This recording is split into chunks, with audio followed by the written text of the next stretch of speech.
Hello, it's Not Bad Cat here on May 14th, 2022 with your weekend Rimworld mod updates and uploads. And today is a special day.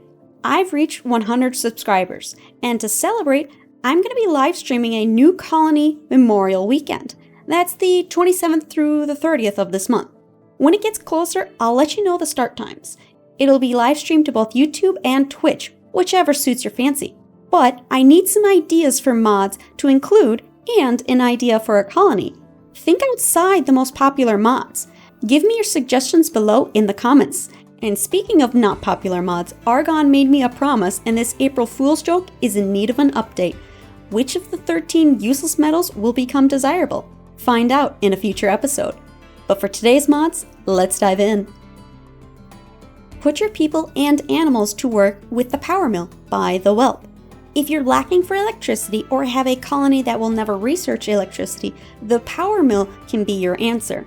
The amount of power generated depends on the creature's size and movement speed. Up to 4 colonists or tamed animals can work at one Power Mill at any time. But maybe this is just the job for the unwilling pawns you keep. You know the ones.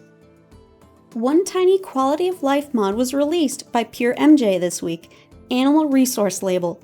You'll be able to see how many days until you can shear your muffalo or milk your cow. Not only that, you'll know how much and what kind of resource you'll get. No more having to look up how much wool an alpaca gives so you can hopefully be able to make a parka before winter comes. This works with RimHUD and modded animals, so now you can plan out the days to get as many animals on the same day of harvesting to keep your animal handling pawns as efficient as possible. Bok choy is delicious, especially in stir-fry. If your pawns are wanting for this leafy green, Sovereign has created Bok choy Remastered Unofficial VE Cooking Addon. It has a growing time of 9 days, fertility sensitivity of 135%, and you can grow it in hydroponics. Each plant will yield 6 bok choy and each has a nutrition of 0.1. Make bok choy soup to provide 0.9 nutrition and get a well-fed +5 mood bonus. Gloomy Hair Upscaled by Vinzero is a redrawn and higher resolution retexture of Gloomy Lynx's Gloomy Hair MK2. Compared to the original, the hair has 4 times better resolution and it includes DDS support if you use the mod Graphic Settings.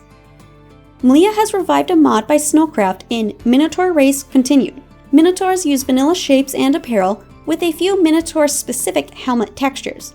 You could ditch humans entirely and play with only Minotaurs as there are plenty of factions.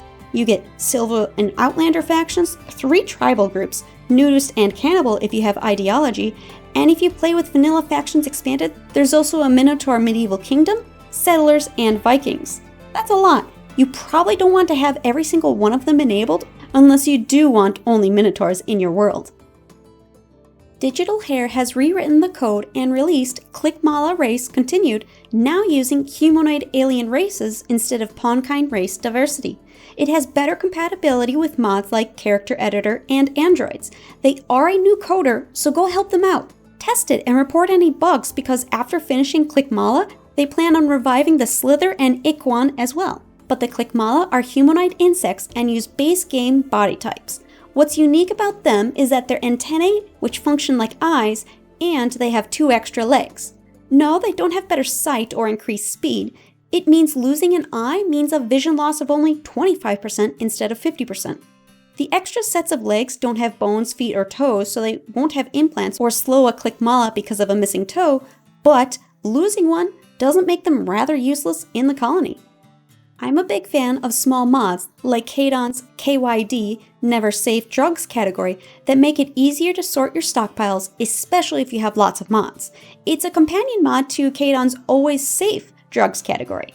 It's also handy to see at a glance which drugs you might not want to let your chemical fascination pawn have during a break. Any cooking bench that is considered outdoors doesn't care about area cleanliness. That's great, especially if the butcher table is right next to it. But anything outdoors will always have a 2% chance of causing food poisoning.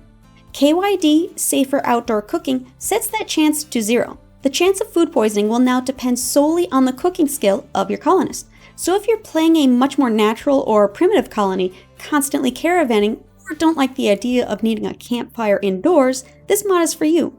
Pair it with the survivalist meme I covered in the April 30th episode of Updates and Uploads, or the Nomad meme from the Vanilla Ideology Expanded Memes and Structures.